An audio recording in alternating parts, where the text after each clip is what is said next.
হরে কৃষ্ণ। প্রিয় ভক্তবৃন্দ, আপনারা দেখছেন পরলোক টিভি। আমাদের যতটুকু প্রয়োজন তার থেকে বেশি সংগ্রহ করছে।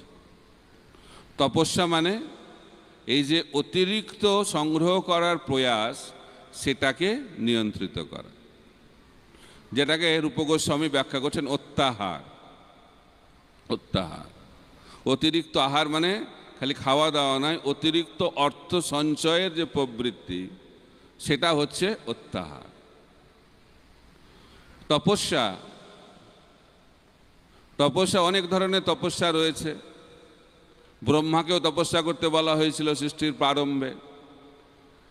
শ্রীমদ্ ভাগবতে শাস্ত্রে ব্যাখ্যা করা হচ্ছে তপস্যা দিয়েই মানুষ তার জীবন শুরু করবে। সেই কারণে 5 বছর বয়সে সকলকে গুরুকুলে যাওয়ার নির্দেশ দেওয়া হয়েছে। সেখানে গিয়ে তপস্যা, তপস্যা মানে হচ্ছে চরিত্র গঠন। আমরা তপস্যা কেন করি?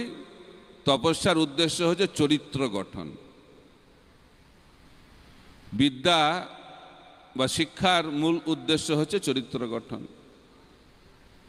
ছোটবেলায় আমরা শিখতাম কিভাবে 3টে নীতি আমরা শুনতাম।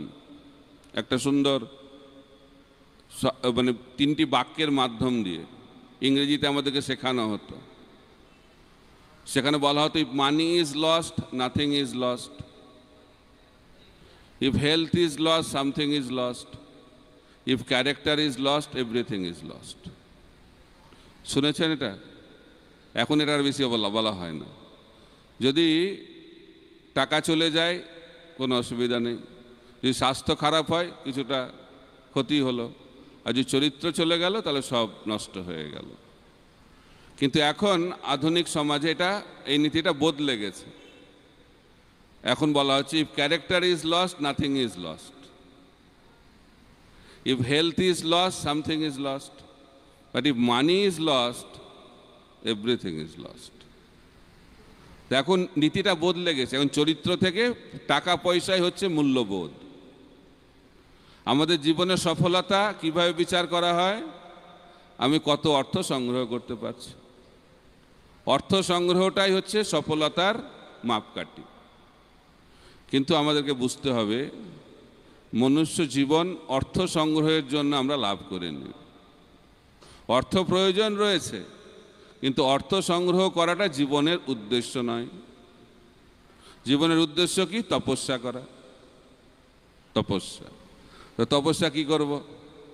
রঘুনাথ দাস গোস্বামী তিনি তপস্যা করতেন, আমাদের একজন আচার্য। তিনি কি তপস্যা করতেন? 22.5 ঘন্টা তিনি ভজন করতেন কৃষ্ণের জন্য, 1.5 ঘন্টা বাকি কার্যকলাপ করতেন। তিনি কি খেতেন? তিনি কিছু খেতেন না। 2-3 দিন পর কি খেতেন? পান করতেন 1 কাপ বাটার মিল্ক, মাঠা বা ঘোল।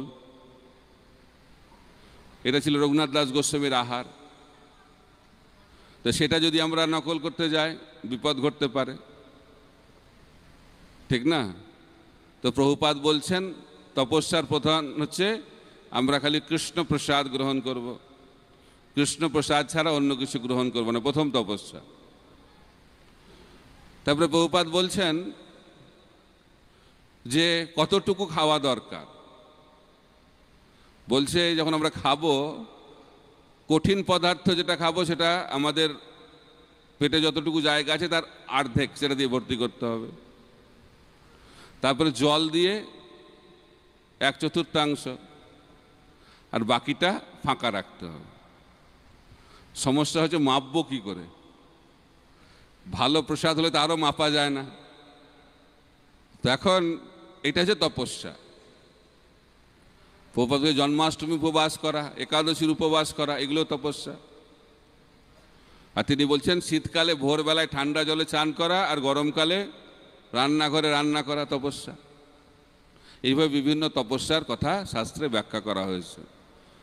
কিন্তু সার কথা হচ্ছে, তপস্যা মানে হচ্ছে ইন্দ্রিয়কে ইন্দ্রিয় বস্তু থেকে দূরে নিয়ে আসা। এটা হচ্ছে তপস্যা। আর ইন্দ্রিয়কে কি কাজে লাগাতে হবে? ইন্দ্রিয় ভোগের কাজে না লাগিয়ে ভগবানের সেবায় লাগাতে হবে। এটা হচ্ছে প্রধান তপস্যা। শরীর দিয়ে ভগবানের সেবা করতে হবে, মন দিয়ে ভগবানের সেবা করতে হবে, বাক্য দিয়ে ভগবানের সেবা করতে হবে। যা কিছু আমাদের রয়েছে সেগুলিকে ভগবানের সেবায় লাগাতে হবে, আর ইন্দ্রিয় তৃপ্তি থেকে দূরে থাকতে হবে। এটা হচ্ছে তপস্যার সার।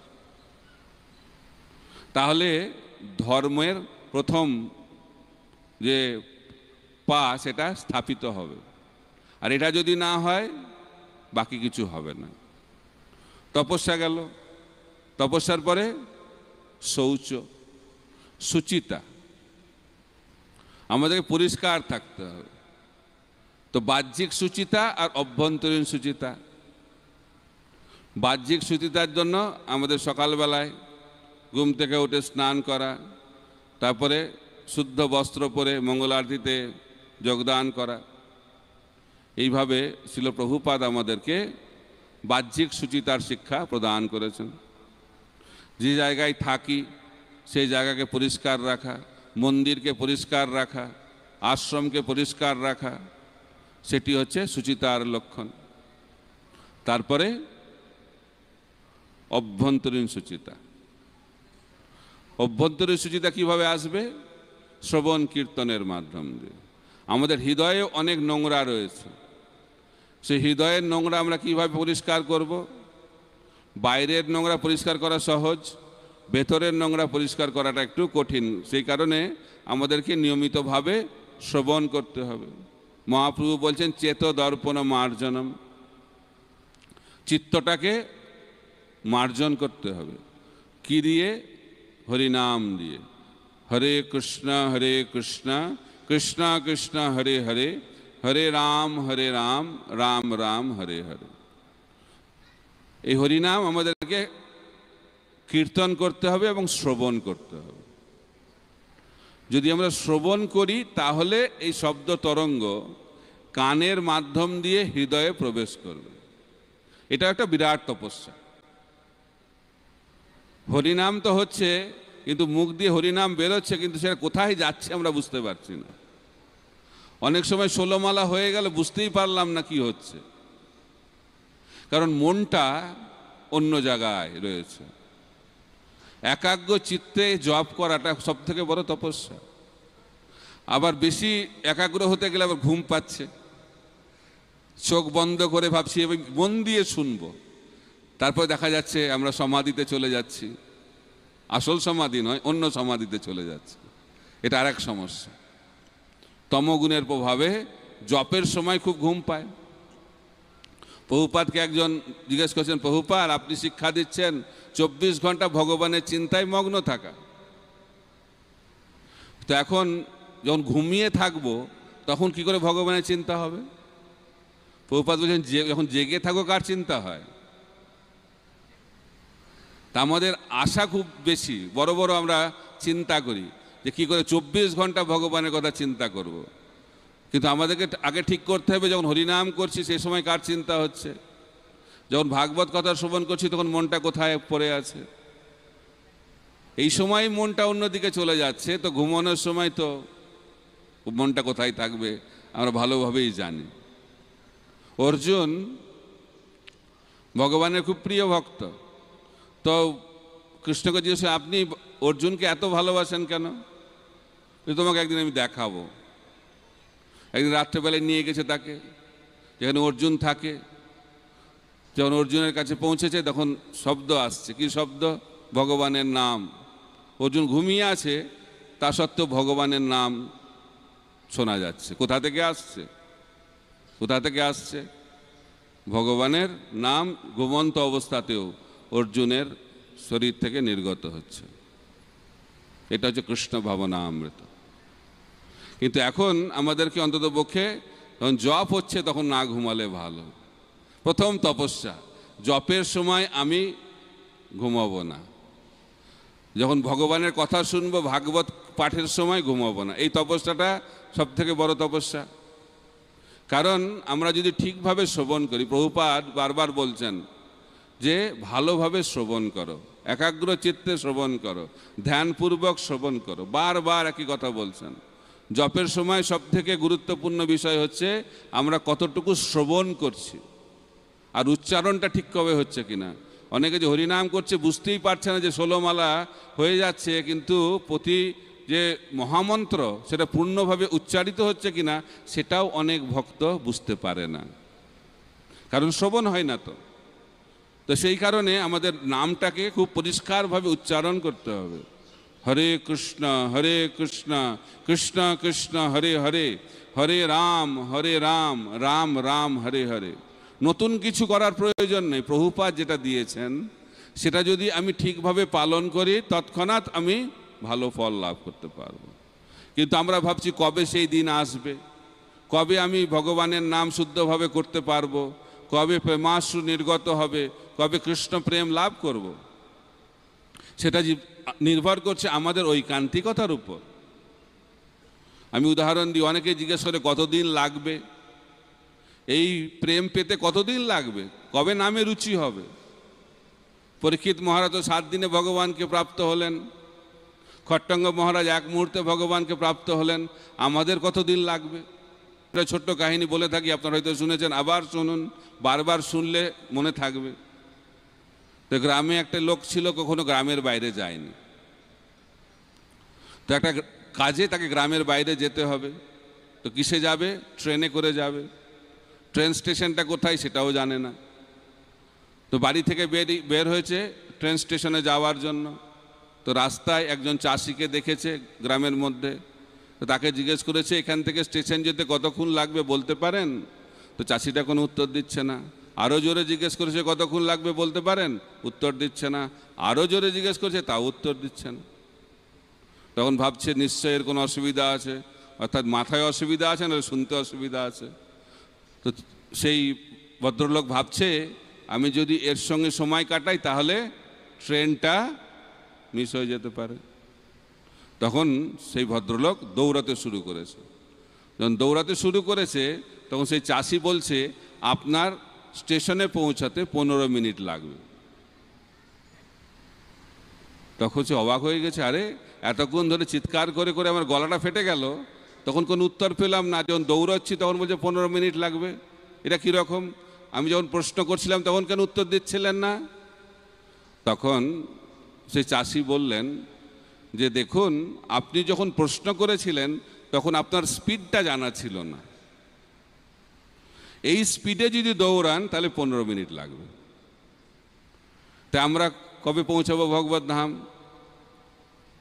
আমাদের স্পিডের উপর নির্ভর করছে, কত স্পিডে দৌড়াচ্ছি, কিসে যাচ্ছি।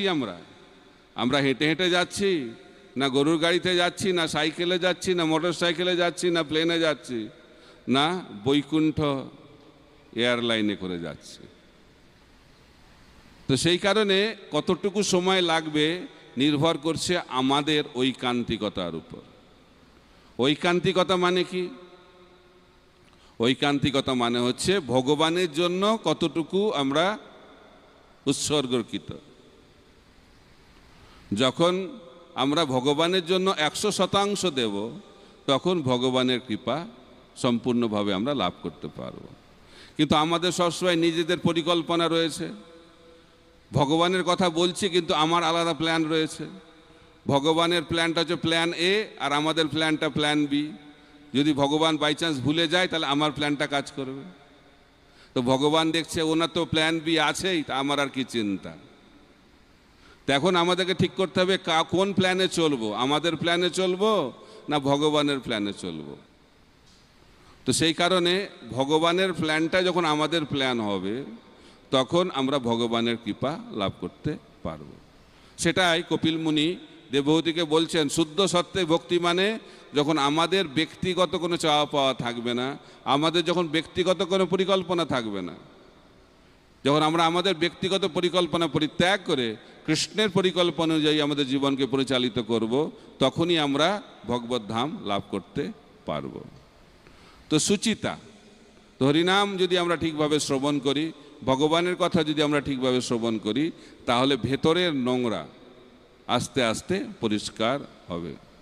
নষ্টপ্রায়েষু অভদ্রেষু নিত্যং ভাগবত সেবয়া ভগবতী উত্তম শ্লোকে ভক্তির ভবতি নৈষ্টিকী। যখন ভেতরের নোংরাটা প্রায় পরিষ্কার হয়ে যাবে, সেই ভক্তিটাকে বলা হচ্ছে নিষ্ঠা ভক্তি। নিষ্ঠা লাভ হবে তখন সব কিছু ঠিক ঠিকভাবে আমরা করব। আদৌ শ্রদ্ধা তথা সাধু সঙ্গ, ভজন ক্রিয়া, অনর্থ নিবৃত্তি, নিষ্ঠা, রুচি, আসক্তি, ভাব, তারপরে প্রেম। শ্রদ্ধা থেকে নিষ্ঠাতে যেতে অনেক সময় লাগতে পারে, কারণ অনর্থ নিবৃত্তিটা একটা বিরাট একটা পদক্ষেপ। তো অনর্থ নিবৃত্তি কিভাবে হবে? শ্রদ্ধা সহকারে যখন আমরা সাধু সঙ্গে ভজন করব। আদৌ শ্রদ্ধা তথা সাধু সঙ্গ, ভজন ক্রিয়া, তিনটে যখন ঠিকভাবে হবে তখন অনর্থ নিবৃত্তি খুব তাড়াতাড়ি হবে। আর অনর্থ নিবৃত্তি করতে গেলে ভাগবতে বলা হচ্ছে নিত্যম ভাগবত সেবা। নিয়মিতভাবে সাধুদের সেবা করতে হবে আর নিয়মিতভাবে ভাগবত শ্রবণ করতে হবে। নিয়মিত মানে কি? নিত্যম মানে কি? 24 ঘন্টা। শিল প্রভুপাদ ভাগবতের একটি তাৎপর্য বলছেন, ভক্তদের উচিত 24 ঘন্টা হরিনাম করা এবং ভাগবত শ্রবণ করা। এটা শুনেই তো অবস্থা খারাপ আমাদের। 24 ঘন্টা কি করে হবে? 2 ঘন্টা আর 1 ঘন্টা 3 ঘন্টায় করতে অবস্থা খারাপ। প্রভুপাদ আমাদের 16 মালা জপ দিয়েছেন, কমপক্ষে 16 মালা। কালকে মহারাজ বলছিলেন, ভক্তিবিজ্ঞান মহারাজ, 16 মালা শুনে শুনে মনে হয় 16 মানা হচ্ছে, মনে হয় 16 মালার বেশি করলে অপরাধ মনে হচ্ছে। প্রভুপাদ বলেছেন কমপক্ষে 16 মালা জপ। কিন্তু আমরা যেহেতু হরিদাস ঠাকুরের মতো জপ করতে পারবো না, আমরা যেহেতু 24 ঘন্টা শ্রবণ করতে পারবো না ভাগবত, সেই কারণে প্রভুপাদ ব্যবস্থা করেছেন বিভিন্ন ধরনের সেবা, যাতে আমরা সবসময় কৃষ্ণ ভাবনাময় থাকতে পারি। কিন্তু আমাদেরকে জানতে হবে যে ভগবানের কথা শ্রবণ অত্যন্ত গুরুত্বপূর্ণ। যত শ্রবণ হবে তত হৃদয় পবিত্র হবে। রুক্মিণী দেবী ভগবানের কথা শ্রবণ করে কৃষ্ণ প্রেম লাভ করলেন। পরীক্ষিত মহারাজ 7 দিন ভাগবত শ্রবণ করে তিনি সিদ্ধি লাভ করলেন। এইভাবে যদি আমরা পূর্বতন আচার্যদের পদাঙ্ক অনুসরণ করে নিয়মিতভাবে ভাগবত শ্রবণ করি, তাহলে অবশ্যই আমরা সিদ্ধি লাভ করব। স্বয়ং ভগবান শ্রী চৈতন্য মহাপ্রভু যখন জগন্নাথপুরীতে ছিলেন, প্রতিদিন 3 ঘন্টা করে শ্রবণ করতেন। কার কাছ থেকে? গদাধর পণ্ডিতের মুখ থেকে 3 ঘন্টা করে শ্রবণ করতেন। রঘুনাথ দাস গোস্বামী চৈতন্য মহাপ্রভুর সম্বন্ধে ব্যাখ্যা করতেন, প্রতিদিন রাধাকুণ্ডে 3 ঘন্টা করে তিনি ব্যাখ্যা করতেন। তো সেই কারণে আমাদেরকে নিয়মিতভাবে শ্রবণ করা অত্যন্ত গুরুত্বপূর্ণ। তো শিল প্রভুপাদ আমাদেরকে 1 ঘন্টা সকালে ভাগবত শ্রবণ, 1 ঘন্টা সন্ধেবেলায় ভগবদ্গীতা শ্রবণ করার পন্থা দিয়েছেন। সেটাও আমরা ঠিকমতোভাবে শুনি না। কমপক্ষে 1 ঘন্টা সেটাও শুনছি না। আর আমরা আশা করছি একদিন হঠাৎ কৃষ্ণ প্রেম পেয়ে যাব।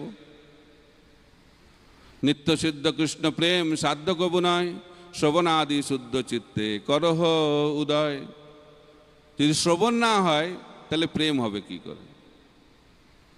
বলা হচ্ছে সাধনার প্রারম্ভে যারা উন্নত ভক্ত নয় তাদের বেশি করে শ্রবণ করা উচিত, আর যারা খুব শ্রবণ করেছে তারপরে তাদের কীর্তন করা উচিত। আর শ্রবণ কীর্তন যখন খুব ভালোভাবে হবে তখন কৃষ্ণ স্মরণ হবে। কিন্তু আমরা চাইছি কৃত্রিমভাবে কৃষ্ণকে স্মরণ করা। কখন সেই ভাব আসবে? সেই ভাব কখনো যান্ত্রিকভাবে আসবে না। পূর্বতন আচার্যদের পন্থা যখন আমরা অনুসরণ করব, আমাদের মানসিক জল্পনা কল্পনাকে পরিত্যাগ করে যখন আমরা নিয়মিতভাবে উন্নত ভক্তের মুখ থেকে ভগবানের কথা শ্রবণ কীর্তন করব, তখন কি হবে? আমাদের হৃদয় পরিবর্তিত হবে এবং আমাদের কৃষ্ণ স্মরণ ধীরে ধীরে বাড়তে থাকবে। এটা হচ্ছে সুচিতা। তারপরে হচ্ছে দয়া। তো দয়া বলার আগে আরেকটি হচ্ছে সত্য। সত্য মানে কি? ভগবান যেটা বলেন সেটাই সত্য। শাস্ত্র কথা বলাই হচ্ছে সত্যবাদিতা। ভগবান যেটা বলেছেন সত্য সংকল্প। তা আমাদের শাস্ত্র পড়া উচিত। শাস্ত্র না পড়লে সত্য কথা বলবো কি করে? আমি সত্য তো জানি না। পরম সত্য হচ্ছেন ভগবান, আর ভগবান যেটা বলেন সেটাই পরম সত্য। তাই আমরা যদি সত্যি কথা বলতে চাই তাহলে শাস্ত্র জানতে হবে, শাস্ত্র পড়তে হবে। শিল প্রভুপাদ বলছেন, আমি কত কষ্ট করে রাত্রের ঘুমকে পরিত্যাগ করে আমি গীতা, ভাগবত, চৈতন্য চরিতামৃত, অন্যান্য গ্রন্থ রচনা করছি। আমি আশা করি আমার অনুগামীরা সেটা নিয়মিতভাবে অধ্যয়ন করবে। নিয়মিতভাবে আমাদের শাস্ত্র অধ্যয়ন করা উচিত। প্রভুপাদ তো প্রথমে বলতেন কত ঘন্টা, অনেক ঘন্টা অধ্যয়ন করা, তারপর বলছি কমপক্ষে 2 ঘন্টা অধ্যয়ন করা উচিত। আমরা সেটাও করছি না। তাই সত্যবাদিতা, সত্যকে আমরা যদি লাভ করতে চাই তাহলে শাস্ত্র অধ্যয়ন অত্যন্ত গুরুত্বপূর্ণ। এবং তারপর হচ্ছে দয়া। দয়া, তো এই দয়াটা হচ্ছে ভগবানের একটি বিশেষ গুণ, আর ভক্তেরও একটি বিশেষ গুণ। দয়ার উল্টো হচ্ছে হিংসা, দেশ। এই ভৌতিক সংসার দেশে পরিপূর্ণ। বদ্ধজীবের হৃদয়ে হিংসা রয়েছে, বদ্ধজীবের হৃদয়ে ঈর্ষা রয়েছে। কেন? কারণ এটি হচ্ছে বদ্ধজীবের লক্ষণ।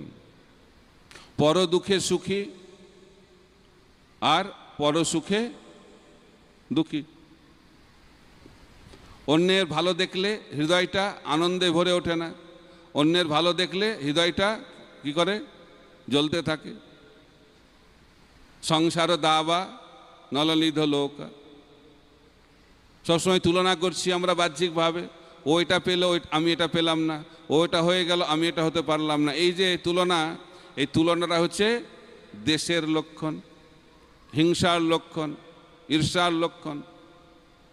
শ্রীমদ্ ভাগবতের এই জন্য প্রথমেই বলে দেওয়া হয়েছে, ভাগবতকে যদি বুঝতে হয়, ভগবানকে যদি জানতে হয়, তাহলে এই ঈর্ষাকে ছাড়তে হবে। নির্মৎ শরণাং শতাং, বারবার শুনছি, কিন্তু সেটা নিয়ে কোনো আমাদের চিন্তা নেই। ভাবছি হঠাৎ একদিন কৃষ্ণ প্রেম পেয়ে যাব, কখনোই সম্ভব নয়। ঈর্ষাকে ত্যাগ করতে হবে। তো ঈর্ষাকে ত্যাগ করার আগে অন্ততপক্ষে সহ্য করতে হবে। অন্যের ভালোটা দেখলে অন্ততপক্ষে সহ্য করা উচিত। আনন্দ না হলেও আনন্দ দেখানো উচিত, অভ্যাস করতে হবে। মহাপ্রভুর ভক্তরা অন্যের যখন গুণগান করতেন, মহাপ্রভু তারা কত আনন্দ সহকারে সেই গুণগান শুনতেন। তো সেই ভাব, ভক্তের গুণকীর্তন করা। ভাগবত মানে কি? ভগবানের গুণকীর্তন, ভক্তের গুণকীর্তন। সেই কারণে নিয়মিতভাবে আমরা অভ্যাস করছি, কারণ আমাদের এই জগতে অন্যের গুণকীর্তন করার অভ্যেসটা নেই। আমরা আমাদের গুণকীর্তন শুনতে চাই আর অন্যের দোষ শুনতে চাই। সেই কারণে আমাদের আনন্দ হচ্ছে না, আনন্দ বাইরে থেকে আসবে না। হৃদয় পরিবর্তিত না হলে আনন্দ কি করে পাব? হৃদয় থেকে যদি দেশ চলে যায়, সঙ্গে সঙ্গে আমরা আনন্দের অনুভব করতে পারব। হৃদয় থেকে যদি ঈর্ষা চলে যায়, সবসময় ভক্ত আনন্দে থাকতে পারবে, যে কোনো পরিস্থিতিতে আনন্দে থাকবে। কিন্তু যদি হৃদয়টা দেশে পূর্ণ থাকে, ঈর্ষায় পরিপূর্ণ থাকে, আমি সারা পৃথিবীর মালিক হয়ে গেলেও আমরা আনন্দ লাভ করতে পারবো না। এই সরল সত্যটা আমরা শুনছি, কিন্তু আমরা অভ্যাস করছি না। এটা থেকে মুক্ত হওয়ার জন্য ঐকান্তিক প্রয়াস করছি না। তাই সাধুসঙ্গ মানে হচ্ছে এই প্রয়াস করা, কি করে আমরা অন্য ভক্তের, অন্য সাধুর ভালো দিক দর্শন করব। এটা হচ্ছে ভক্ত সঙ্গ। ভক্ত সঙ্গ মানে হচ্ছে যেখানে ভগবানের এবং ভক্তের গুণকীর্তন হয়। এটা একটা তপস্যা। রঘুনাথ দাস গোস্বামী যখন চৈতন্য মহাপ্রভুকে জিজ্ঞেস করলেন, আমি তো সন্ন্যাস আশ্রম গ্রহণ করলাম, কিন্তু আমি তো জানি না আমি কি করব। তখন স্বরূপ দামোদর এই প্রশ্ন করেছেন মহাপ্রভুকে। তো মহাপ্রভু বলছেন স্বরূপ দামোদরকে, রঘুনাথ দাস গোস্বামীকে, যে স্বরূপ দামোদর এই ব্যাপারে বিশেষ জানে, কিন্তু যেহেতু তুমি আমাকে প্রশ্ন করেছো, আমি তোমাকে অল্প কিছু বলবো, আর বিস্তারিতভাবে তুমি স্বরূপ দামোদরের কাছ থেকে শিক্ষা লাভ করবে। তখন মহাপ্রভু কি বললেন, সন্ন্যাসীর কি ধর্ম, কি করা উচিত? তিনি প্রথমেই শুরু করলেন, গ্রাম্য কথা না শুনিবে, গ্রাম্য বার্তা না কহিবে, ভালো না খাইবে আর ভালো না পড়িবে, অমানি মানদ হইয়া কৃষ্ণ নাম সদা লবে, ব্রজের রাধাকৃষ্ণ সেবা মানসে করিবে। হয়ে গেল, দুটো শ্লোকেই সমস্ত সিদ্ধান্ত মহাপ্রভু দিয়ে দিলেন। আমাদের উদ্দেশ্য হচ্ছে ব্রজে রাধাকৃষ্ণ সেবা মানসে করিবে, সবসময় রাধাকৃষ্ণের চিন্তায় আমরা মগ্ন থাকবো, এটি হচ্ছে আমাদের উদ্দেশ্য। কিন্তু সাধনা কিভাবে শুরু হবে? গ্রাম্য কথা না শুনিবে। গ্রাম্য কথা মানে যে কথা কৃষ্ণ কথা নয়, সেটা হচ্ছে গ্রাম্য কথা। গ্রাম্য কথা না শুনিবে, গ্রাম্য বার্তা না কহিবে। এটা হচ্ছে সব থেকে বড় তপস্যা। মঙ্গল আরতিতে ওঠা, 2টোর সময় ওঠা, তারপরে মঙ্গল আরতিতে আসা, এগুলো তপস্যা, কিন্তু এগুলো খুব সহজ তপস্যা। সব থেকে কঠিন তপস্যা হচ্ছে গ্রাম্য কথা না শুনিবে আর গ্রাম্য বার্তা না কহিবে। এটা হচ্ছে সব থেকে বড় তপস্যা। আর যে এই তপস্যায় সফল হবে সে ভগবানের চিন্তায় মগ্ন থাকতে পারবে। তো দয়া হচ্ছে মহাপ্রভুর একটি বিশেষ গুণ। মহাপ্রভু আমাদেরকে দান করতে এসেছেন। কি দান করতে এসেছেন? নমো মহাবদন্নায় কৃষ্ণ প্রেম প্রদায়ত। তো মহাপ্রভু আমাদেরকে কৃষ্ণ প্রেম দিতে এসেছেন। কৃষ্ণ প্রেমটা হচ্ছে সব থেকে মূল্যবান বস্তু। ব্রহ্মার দুর্লভ প্রেম সবাকারে যাচ্ছে। ব্রহ্মা এই ব্রহ্মাণ্ডের মালিক, সর্বশ্রেষ্ঠ জীব, কিন্তু তার পক্ষেও এই কৃষ্ণ প্রেম পাওয়া দুর্লভ। আর মহাপ্রভু কি করছেন? ব্রহ্মারও দুর্লভ প্রেম সবাকারে যাচ্ছে। সেই কারণে আমাদেরকে বুঝতে হবে যে মহাপ্রভু কত দয়াময়। চৈতন্য চন্দ্রের দয়া করহ বিচার, বিচার করিলে চিত্তে পাইবে চমৎকার। কিন্তু এই চমৎকার জিনিসটা আমরা ভুলে যাচ্ছি। আমরা যে কি পাচ্ছি, কি পেতে পারি, সেটা বিচার করছি না। বিচার করতে হবে। চৈতন্য চন্দ্রের দয়া করহ বিচার। তাই প্রচার করার আগে বিচার, তারপরে হচ্ছে আচার, তারপরে প্রচার। তা আমরা যদি ঠিকভাবে বুঝতে না পারি তাহলে আমরা কি করে প্রচার করব? আমরা যদি ঠিকভাবে বুঝতে না পারি আচার কি করে করব? তো চৈতন্য চন্দ্রের দয়া করহ বিচার। তো তিনি আমাদেরকে দান করছেন। কি দান করছেন? কৃষ্ণ প্রেম দান করছেন। আর কিভাবে সেই কৃষ্ণ প্রেম দিচ্ছেন? খুব সহজে তিনি সেই কৃষ্ণ প্রেম দান করছেন। এবং তিনি নিযুক্ত করেছেন তার 2 প্রধান সহকারীকে, নিত্যানন্দ প্রভু এবং হরিদাস ঠাকুরকে, এই কৃষ্ণ প্রেম দান করার জন্য। এবং তিনি কি বলছেন? শোনো শোনো নিত্যানন্দ, শোনো হরিদাস, সর্বত্র আমার আজ্ঞা করহ প্রকাশ, প্রতি ঘরে ঘরে গিয়া করো এই ভিক্ষা, বল কৃষ্ণ ভজ কৃষ্ণ কর কৃষ্ণ শিক্ষা। আমরা অনেকে প্রচার করি, কিন্তু প্রচার মানে কি? আর প্রচারকের কি মনোভাব হবে? মহাপ্রভু এই শ্লোকের মাধ্যম দিয়ে তিনি আমাদেরকে বুঝিয়ে দিচ্ছেন। তিনি মহাপ্রভু এবং নিত্যানন্দ প্রভু এবং হরিদাস ঠাকুরকে কি বলছেন? শোনো শোনো নিত্যানন্দ, শোনো হরিদাস। তাই প্রচার করতে গেলে আমাকে কারো আনুগত্যে থাকতে হবে। প্রথম সিদ্ধান্ত। আমি নিজের মন গড়া প্রচার শুরু করব, তাহলে সেই প্রচার হলো না। অভয়চরণ আরবিন্দ ভক্তি বেদান্ত স্বামী শিল প্রভুপাদ তিনি তার গুরু নির্দেশে প্রচার করেছেন। নিত্যানন্দ প্রভু হরিদাস ঠাকুর মহাপ্রভুর নির্দেশে প্রচার করছেন। তাই আনুগত্য না থাকলে প্রচার হবে না। তো মহাপ্রভু বলছেন শোনো শোনো নিত্যানন্দ, শোনো হরিদাস। অর্থাৎ আমাদেরকে গুরুর মুখ থেকে শুনতে হবে। প্রচার করার আগে আমাদেরকে শুনতে হবে। এবং মহাপ্রভু কি বলছেন? সর্বত্র আমার আজ্ঞা করহ প্রকাশ। তো মহাপ্রভুর নির্দেশকে প্রচার করাটাই হচ্ছে আমাদের কাজ। নিজের মন গড়া প্রচার করলে হবে না। আর কোথায় প্রচার করতে হবে? সর্বত্র, সব জায়গায়। যারে দেখো তারে কহ কৃষ্ণোপদেশ, আমার আজ্ঞায় গুরু হইয়া তারও এই দেশ। পৃথিবীতে আছে যত নগরাদি গ্রাম, সর্বত্র প্রচার হইবে মোর নাম। তাই সব জায়গায় সমস্ত ব্যক্তিকে কৃষ্ণ ভক্তির প্রচার করা দরকার। কিভাবে প্রচার করতে হবে? প্রতি ঘরে ঘরে গিয়া করো এই ভিক্ষা। তাই প্রচারককে কি মনোভাব নিতে হবে? ভিক্ষুক। চলতি বাংলায় বলে ভিখারি, ইংরেজিতে বলে বেগার। অর্থাৎ প্রচারকের কিরকম মনোভাব হবে? আমি হচ্ছি একটি ভিক্ষুক, ভিক্ষা করতে এসেছি। কি ভিক্ষা? কোথায় গিয়ে ভিক্ষা করতে হবে? আমাদের ভাবা উচিত নয় প্রচার করব আমার এখানে লোক আসবে না। প্রচার করতে গেলে নিজের জায়গাকে ছাড়তে হবে। প্রতি ঘরে ঘরে গিয়া, প্রত্যেকে ঘরে গিয়ে পৌঁছতে হবে। এটা হচ্ছে প্রচার। প্রতি ঘরে ঘরে গিয়া করো এই ভিক্ষা। কি ভিক্ষা করতে হবে? টাকা পয়সার ভিক্ষা নাই, বলো কৃষ্ণ। প্রথম ভিক্ষা কি? বলো কৃষ্ণ, কৃষ্ণ নাম করো। যদি কেউ, আমি প্রচার করছি, প্রভুপাদ বলছেন কতজন লোক হরিনাম করছে, প্রচার হচ্ছে কি করে বুঝবো কতজন লোক হরিনাম করছে? বলো কৃষ্ণ, হরে কৃষ্ণ হরে কৃষ্ণ কৃষ্ণ কৃষ্ণ হরে হরে, হরে রাম রাম রাম হরে হরে। বলো কৃষ্ণ। তারপরে ভজ কৃষ্ণ, কৃষ্ণ পূজা, কৃষ্ণের আরতি, কৃষ্ণের অর্চন কোথায়? প্রতি ঘরে ঘরে গিয়ে স্থাপনা করতে হবে। প্রচারের দ্বিতীয় অঙ্গ। তৃতীয় অঙ্গ করো কৃষ্ণ শিক্ষা, গীতা ভাগবত। গীতা ভাগবতের শিক্ষা লাভ করতে হবে, গ্রন্থ প্রচার করতে হবে। গ্রন্থ বিক্রি নয়, গ্রন্থ প্রচার। প্রভুপাদ বলছে আমরা গ্রন্থ বিক্রেতা নই, আমরা হচ্ছি প্রচারক।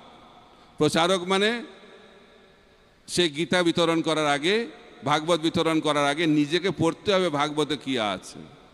আর যদি ভাগবতে কি আছে না জেনে খালি ভাগবত বিতরণ করছি, তার মানে আমি গীতা ভাগবত বিক্রেতায় পরিণত হলাম। তাই বিতরণ করার আগে নিয়মিতভাবে গীতা ভাগবতটা পড়তে হবে, তাহলেই সে প্রচারক হতে পারবে। শুদ্ধতাই হচ্ছে প্রচারকের বল। তাই শুদ্ধতা আসবে কিভাবে? আমরা যদি প্রভুপাদের গ্রন্থ নিয়মিতভাবে অধ্যয়ন করি। তাই প্রচার হচ্ছে কিভাবে বুঝবো? কতজন লোক গীতা ভাগবত পড়ছে। শিক্ষা, কতজন এই শিক্ষা গ্রহণ করছে। যদিও গীতা ভাগবত বাড়িতে থাকলেও মঙ্গলজনক, কিন্তু মহাপ্রভু সেটা বলছেন না। মহাপ্রভু কি বলছেন? করো কৃষ্ণ, ভজ কৃষ্ণ, বলো কৃষ্ণ, ভজ কৃষ্ণ, করো কৃষ্ণ শিক্ষা। শিক্ষা দিতে হবে, নিয়মিতভাবে শেখাতে হবে গীতা ভাগবতের বাণী। প্রশিক্ষণ, সেটা হচ্ছে প্রচারের অঙ্গ। খালি দিয়ে দিলাম তাহলে তো হবে না। প্রভুপাদ 3 মিনিটের লেকচার আর তোমাকে কি কোনো কাজে আসবে না। একটা গ্রন্থ দাও, তারপর সেই গ্রন্থটা পড়তে বলো, তারপরে সেই গ্রন্থ কিভাবে পড়েছে তার পরীক্ষা নেওয়া দরকার। এই জন্য প্রভুপাদ শুরু করলেন ভক্তি শাস্ত্রী, ভক্তি বৈভব, ভক্তি বেদান্ত। এইভাবে আমরা বুঝতে পারবো যে তারা গ্রন্থ অধ্যয়ন করছে কিনা। করো কৃষ্ণ শিক্ষা। এইভাবে যদি আমরা কৃষ্ণ ভক্তির দান করি, কৃষ্ণ ভক্তি দান করি, তাহলে কি হবে? দয়া স্থাপিত হবে। আর মহাপ্রভু বলছেন জীব হিংসা একটি অনর্থ। তো কে জীব হিংসার দ্বারা প্রভাবিত? যে ভক্ত কৃষ্ণ ভক্তির প্রচার করে না, খালি নিজে ভজনা করে কিন্তু কৃষ্ণ ভক্তির প্রচার করে না, সেও জীব হিংসার দোষে দোষী। মহাপ্রভুর অনুগামী কি করে বুঝতে পারবো কাউকে? যে ভক্ত মহাপ্রভুর বাণী প্রচার করছে। যদি মহাপ্রভুর বাণী প্রচার করছে না, তাহলে বুঝতে হবে সে মহাপ্রভুর প্রকৃত অনুগামী নয়।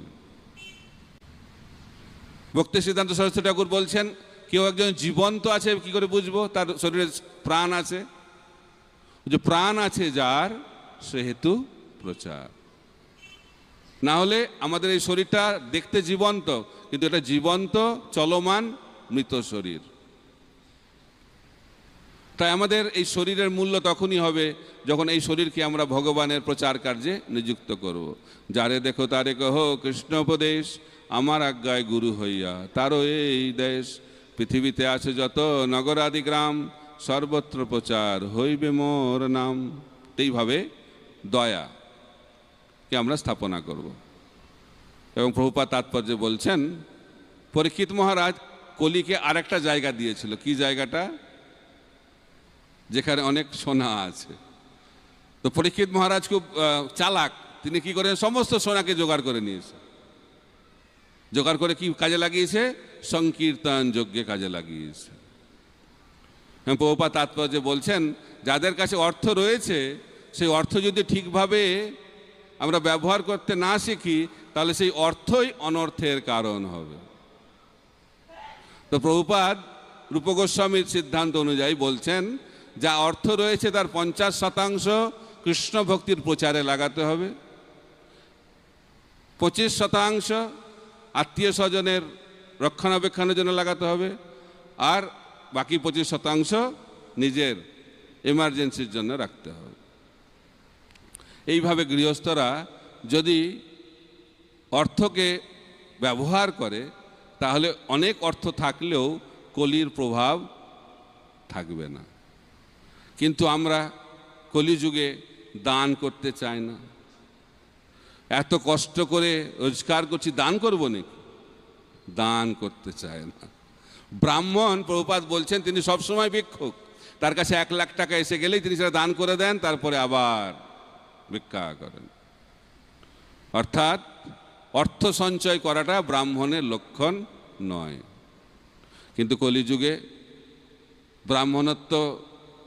ব্রাহ্মণের গুণাবলী অত্যন্ত বিরল। সবসময় আমরা আমাদের প্ল্যান বি নিয়ে চলি, যদি ভগবান না দেখে, আমার তো রয়েছে, ঠিক আমি ম্যানেজ করে নেব। তো তার দ্বারা আমাদের হয়তো তাৎক্ষণিক খুব সুন্দর জীবনটা কাটবে, কিন্তু ভগবত ধামে যাওয়া তো হবে না। তাই আমাদেরকে সিদ্ধান্ত নিতে হবে আমরা কোথায় যেতে চাই। যদি ভগবত ধামে যেতে চাই তাহলে ভগবানের উপর নির্ভরশীল হতেই হবে, তাহলে তো ভগবত ধামে যাওয়া যাবে না। কিন্তু আমরা যদি আমাদের প্ল্যান নিয়ে চলি, ভগবান বলবে তথাস্তু, তুমি তোমার প্ল্যান নিয়ে এই জড়জগতেই থাকো। তাই আমাদেরকে সিদ্ধান্ত নিতে হবে কার প্ল্যানে আমি চলবো। আচার্যদের প্ল্যানে চলবো, ভগবানের প্ল্যানে চলবো, না আমার মনের প্ল্যানে চলবো। সব প্ল্যানই ভগবান অনুমোদন করবেন, কিন্তু আমাদেরকে চিন্তা করতে হবে আমাদের গন্তব্যটা কোথায়।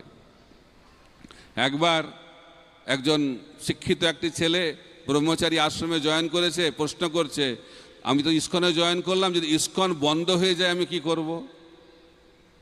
প্রশ্ন সব সময় মনে প্রশ্ন। বয়স্ক হলে দেখবে তো, বৃদ্ধ হলে কে দেখবে? কেউ দেখবে না। আমরা যে ভাবছি দেখবে, এটাই হচ্ছে সব থেকে বড় মায়া। মহাপ্রভু বলছেন, আমি বিনা বন্ধু আর কি আছে তোমার? ভগবানই দেখবে। এই বিশ্বাস যদি না থাকে তাহলে কি করে ভগবত ধামে যাওয়া যাবে? কিন্তু মন তো মানে না, শুনছি এক কান দিয়ে, বেরিয়ে যাচ্ছে আর এক কান দিয়ে। মনটা বলছে এইসব ঠিক আছে, কিন্তু আমার প্ল্যানটাও একটু রাখতে হবে, প্ল্যান বিটা রেখে দিতে হবে। আর প্ল্যান বি যদি রেখে দিই, আর প্ল্যানে কাজ হবে না। তাই ব্রাহ্মণ যারা, তারা সবসময় ভগবানের উপর নির্ভরশীল। যা পয়সা থাকে সব ভগবানের সেবায় লাগিয়ে দেয়। প্রভুপাদ বলছেন, যা হবে তা ইস্কনে জমা করো, প্রভুপাদ লিখছেন চিঠিতে। আর যা কিছু খরচা করবে ইস্কনের ব্যাংক থেকে টাকা তুলে খরচা করো।